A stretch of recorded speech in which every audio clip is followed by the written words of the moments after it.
മലയാള സിനിമയിൽ കാലങ്ങളായി നിറഞ്ഞു നിൽക്കുന്ന നടനാണ് മധു.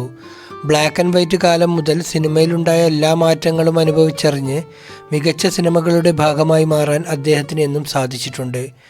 വിവിധ ഭാഷകളിൽ മികച്ച അഭിനേതാക്കളോടൊപ്പം അഭിനയിച്ച അദ്ദേഹം നടൻ രജനീകാന്തിനെ കുറിച്ച് സംസാരിക്കുകയാണ്. സിനിമയിലെ ഗ്ലാമർ പരിവേഷം ഒരിക്കലും വ്യക്തിജീവിതത്തിലേക്ക് കൊണ്ടുവരാത്ത നടനാണ് രജനീകാന്ത് എന്ന് മധു പറയുന്നു. യഥാർത്ഥ ജീവിതത്തിൽ എന്താണോ അതുപോലെ തന്നെ റിയൽ ലൈഫിൽ ജീവിക്കുന്ന രജനീകാന്തിൻ്റെ ജീവിതം എന്നും വിസ്മയമാണെന്നും ശരീരഭാഷയ്ക്കും ഡയലോഗ് ഡെലിവറിക്കുമപ്പുറം എന്തോ ഒരു ആകർഷണ ശക്തി രജനിയിലുണ്ടെന്നും മധു കൂട്ടിച്ചേർത്തു. ധർമ്മദുരൈ എന്ന സിനിമയിൽ രജനീകാന്തിനൊപ്പം മധു അഭിനയിച്ചിട്ടുണ്ട്. 50 വർഷത്തോടടുക്കുന്ന രജനീകാന്തിൻ്റെ സിനിമാ ജീവിതം വിസ്മയിപ്പിക്കുന്നതാണ്.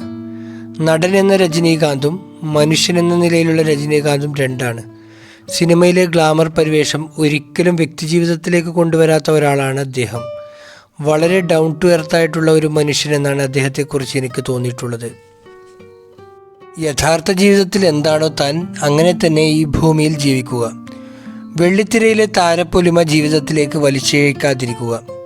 ഗ്ലാമറിനെക്കുറിച്ച് ആശങ്കപ്പെടാത്ത വളരെ ചുരുക്കം അഭിനേതാക്കൾക്ക് മാത്രം കഴിയുന്ന കാര്യമാണിത്.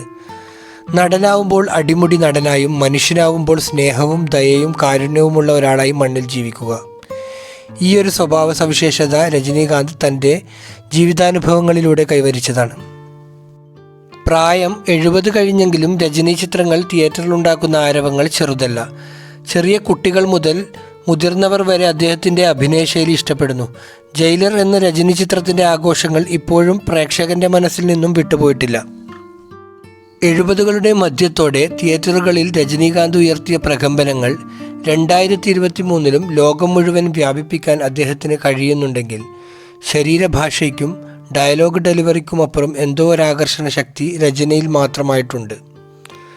അതുതന്നെയാണ് തലമുറകളെ രജനീകാന്ത് എന്ന താരത്തിലേക്ക് ആകർഷിക്കുന്നതും മധു പറയുന്നു.